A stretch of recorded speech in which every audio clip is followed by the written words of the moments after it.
Welcome to The Explainer. Today, we're going to jump right into the story of Easter morning, a narrative that, believe it or not, doesn't begin with celebration, but in darkness, confusion, and deep sorrow. This frantic cry from Mary Magdalene is really where the whole story ignites. It's a report that comes from a place of fear and total disbelief, and it sets in motion a series of events that would literally change the world. Okay, so to really get why Mary is in such a panic, we have to rewind just a little bit, to the moments right before dawn, when a small group of women were on their way to perform one last heartbreaking duty. So picture this. The absolute horror of the crucifixion has just happened. Saturday was a day completely paralyzed by grief. And now, it's early Sunday morning, it's still pitch black outside, and this is when the women decide to set out for the tomb. They were carrying spices and ointments. Their plan, their whole reason for going, was to properly prepare the body for burial. A final act of devotion for the one they had followed and trusted and loved so much. They truly believed this was the very last thing they could ever do for him. But what they find, well, it's nothing like they expected. The scene at the tomb doesn't just shatter their plans, it starts to unravel their entire understanding of death itself. On the way there, the women were probably worrying about how they would move that heavy stone. But when they arrive, it wasn't just moved. The stone had been thrown from the groove it sat in, a powerful, definitive act. And here's the thing, it was removed not so Jesus could get out, but so that they could look in. The second Mary Magdalene sees that stone thrown aside, she doesn't even hesitate. She's just gripped by fear, and she runs.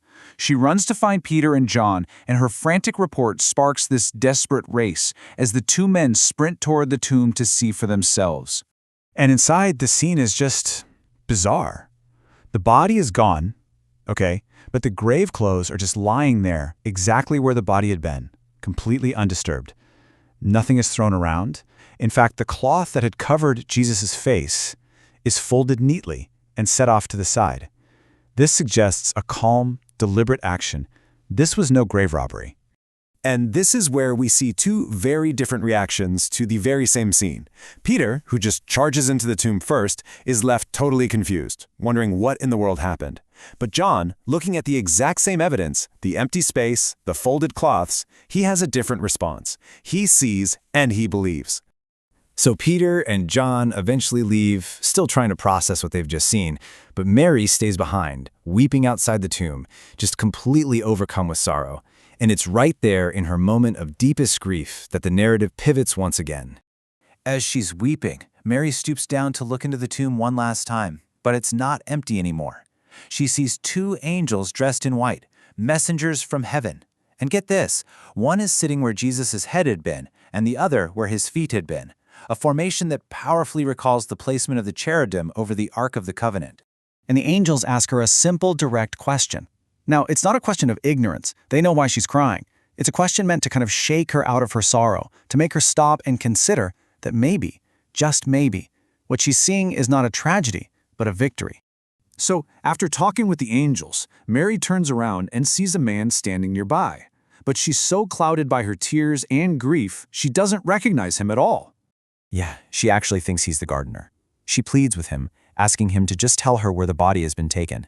And this man asks her the same question the angels did, gently pushing her toward a revelation that's about to change her entire world. Then he speaks a single word, her name. He says it in a way that just proves he knows her completely, her hurts, her needs, her faith. And in that one moment, hearing her name and that familiar voice, it all clicks. This is no gardener. This is her teacher, her savior. Rabboni, she cries out. He is not a dead man. He is a living one. This profound, incredibly personal moment of recognition is immediately followed by a universal mission. Jesus doesn't let her just stay there, clinging to him in relief. He immediately gives her a new purpose, transforming her from a mourner into a messenger. And in a culture where a woman's testimony was often considered unreliable, Jesus chooses Mary to be the first witness, commissioning her to carry the most important news in history. He gives her the precise message to deliver. And notice, he calls the disciples my brothers, which is a change from friends.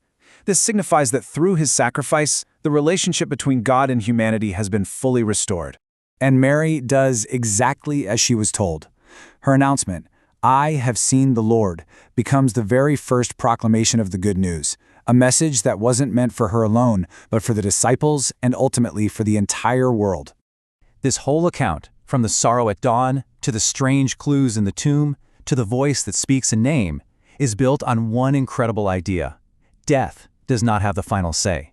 It reveals a powerful reality, that steadfast love is the ultimate, enduring force in the universe.